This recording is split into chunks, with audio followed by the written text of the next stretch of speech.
नरेंद्र मोदी जी कहते हैं कि हम जातिगत जनगणना नहीं कराएंगे।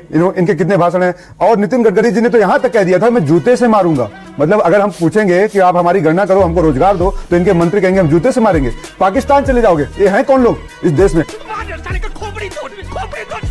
और अब कह रहे हैं कि नहीं हम तो जातिगत जनगणना के लिए तैयार हैं। तो आपको जातिगत गणना का क्रेडिट भी चाहिए, फिर आप कह रहे हैं कि नहीं वो गलत भी हो रही है, प्रधानमंत्री गलत भी कर रहे हैं, श्रेय भी ले रहे हैं, उसे गलत भी बता रहे हैं। ये कैसे हो सकता है? नहीं, हम तो उनको आईना दिखा रहे हैं कि प्रधानमंत्री हमारे दिखाए हुए रास्ते पे चलने को तैयार हैं। वो बड़े सरेंडर करके चल रहे हैं। नरेंद्र जी सरेंडर ही करेंगे, ये बात आप भी मानते हैं?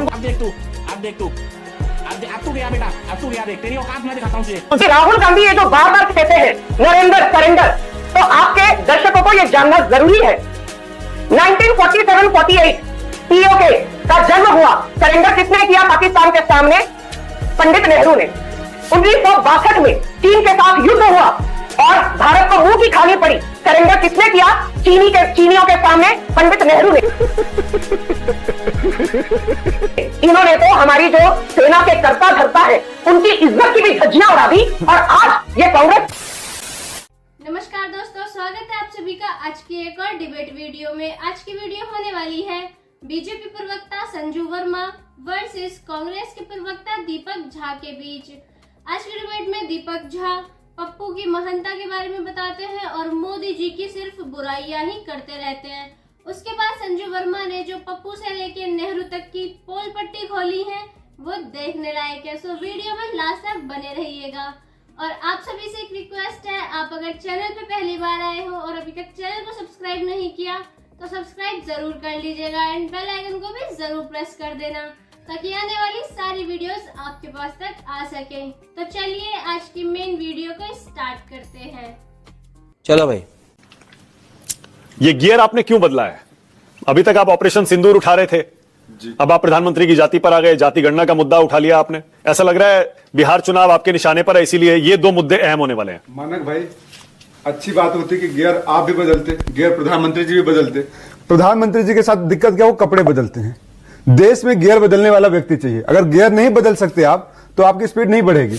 तो कपड़े बदलने से, भाषण देने से नहीं काम चलेगा। आपने प्रधानमंत्री की बात करी कि इतने अंग्रेजों के जमाने का प्रधानमंत्री जी 45 दिन हो गए थे, एक दिन भी नहीं गए घायलों से मिलने, किसी को परिचय हाल चाल भी नहीं पूछा। और आज वहां गए तो फीता काटने गए थे, वो भी अपनी बाबाई अकेले। जली ना, तेरी भी जली।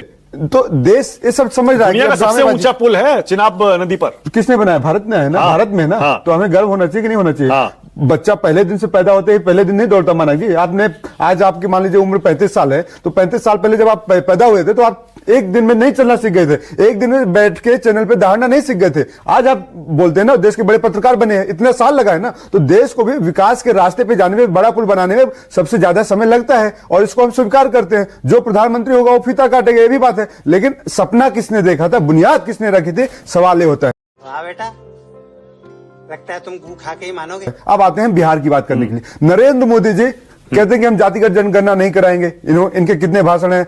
और नितिन गडकरी जी ने तो यहां तक कह दिया था मैं जूते से मारूंगा।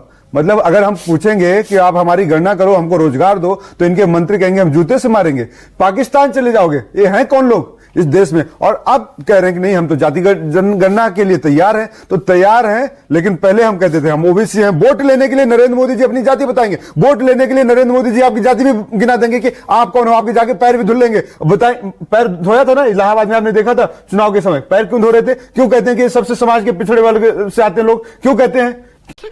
साले का खोपड़ी तोड़ साले का। नरेंद्र मोदी जी सिर्फ अडानी के पैर धोए तो ज्यादा। आपको जातिगत गणना का क्रेडिट भी चाहिए, फिर आप कह रहे हैं कि नहीं वो गलत भी हो रही है, प्रधानमंत्री गलत भी कर रहे हैं, श्रेय भी ले रहे हैं, उसे गलत भी बता रहे हैं। ये कैसे हो सकता है? नहीं, हम तो उनको आईना दिखा रहे हैं कि प्रधानमंत्री हमारे दिखाए हुए रास्ते पे चलने को तैयार हैं। वो बड़े सरेंडर करके चल रहे हैं। नरेंद्र जी सरेंडर ही करेंगे, ये बात आप भी मानते हैं। कौन कौन से सरेंडर है? हर जगह उनको आदत है सरेंडर करने की। कहां सरेंडर? हर जगह सरेंडर करेंगे भाई। बताइए। किसानों के लिए बिल लाए थे, सरेंडर करना पड़ा कि नहीं करना पड़ा? अच्छी बात है, सरेंडर प्राइम मिनिस्टर ही हमको चाहिए था कि इस देश की जनता के लिए जो सरेंडर करने के लिए तैयार हो। अमेरिका के लिए सरेंडर नहीं करने वाला चाहिए था, बस इतना अंतर है मानक जी।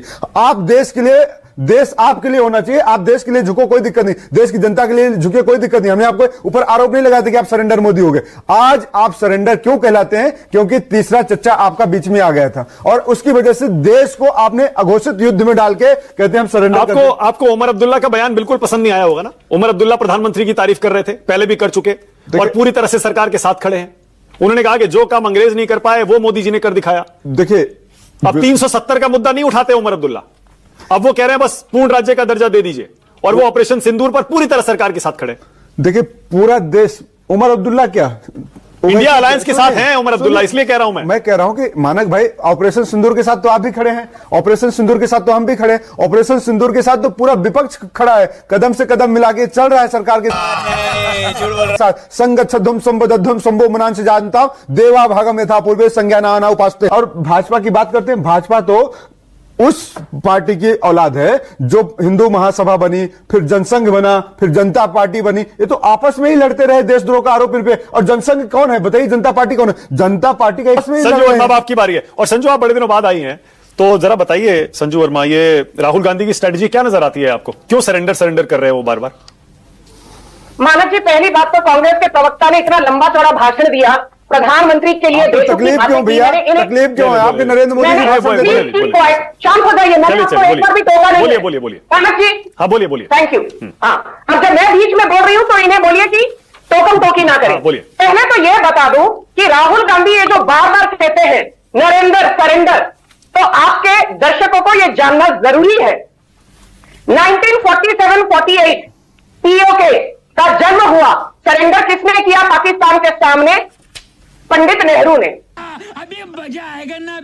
1962 में चीन के साथ युद्ध हुआ और भारत को मुंह की खानी पड़ी। सरेंडर किसने किया? चीनियों के सामने पंडित नेहरू ने। 1971 में हमने पाकिस्तान के खिलाफ जंग जीती सैम मैनेक्शॉ के चलते, पर 1972 में शिमला अग्रीमेंट के तहत जुल्फिकर अली भुट्टो के सामने सरेंडर करके घुटने किसने टेके?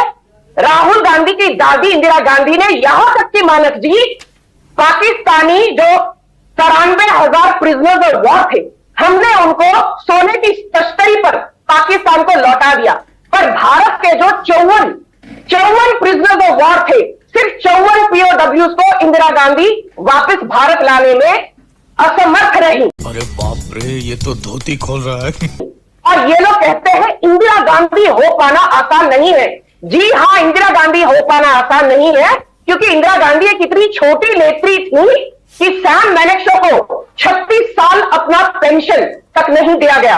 2007 में 1971 की जंग के 36 सालों के बाद सैम मैनेक्शॉ को उनकी पेंशन दी गई।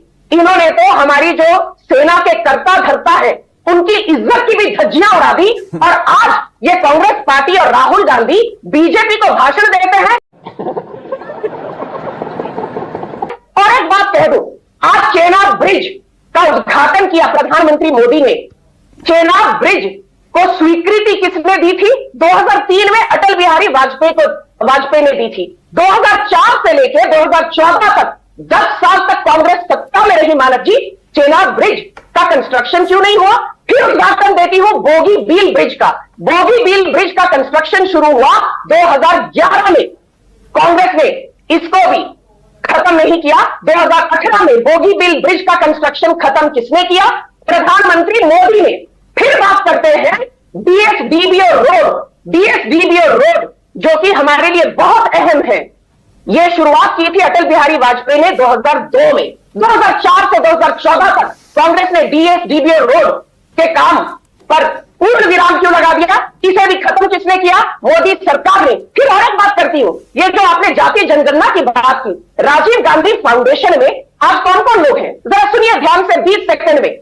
राजीव गांधी फाउंडेशन के प्रमुख मेंबर्स हैं राहुल गांधी। क्या ये दलित हैं, आदिवासी हैं, पिछड़ी जाति के हैं? राजीव गांधी फाउंडेशन की मेंबर है सोनिया गांधी, ये दलित है क्या? प्रियंका वाड्रा है मेंबर, ये आदिवासी है क्या? क्या बात, ये बात है। पी चिदम्बरम है मेंबर, ये पिछड़ी जाति के हैं क्या? सुमन दुबे मेंबर, क्या सुमन दुबे दलित है? विजय महाजन राजीव गांधी फाउंडेशन के मेंबर, क्या ये दलित या आदिवासी है? तो जो कहते हैं विनाश काले विपरीत बुद्धि। और महाराज जी एक बात कह दूं, ये जो जाति जनगणना का इनको भूत सवार हुआ है, तो ये तो कहते थे हमने 2011 में कांग्रेस पार्टी जब सत्ता में थी जाति जनगणना करवाई थी। यदि आपने 5,500 करोड़ रुपए खर्च करके 2011 में जाति जनगणना कराई थी, ये आपका कहना है, बीजेपी का कहना नहीं है, तो आपने 2014 तक आप सत्ता में थे, आपने उसको पब्लिक क्यों नहीं किया? कैसी लगी? खत्म, bye bye, tata, good bye, गया। वीडियो में यहाँ तक आने के लिए धन्यवाद दोस्तों। अगर आपको वीडियो पसंद आई हो तो वीडियो को एक लाइक, कमेंट, शेयर जरूर कर दीजिएगा और ऐसे ही वीडियोस देखने के लिए चैनल को सब्सक्राइब जरूर कर लीजिएगा ताकि आने वाली सारी वीडियोस आपके पास तक आ सके।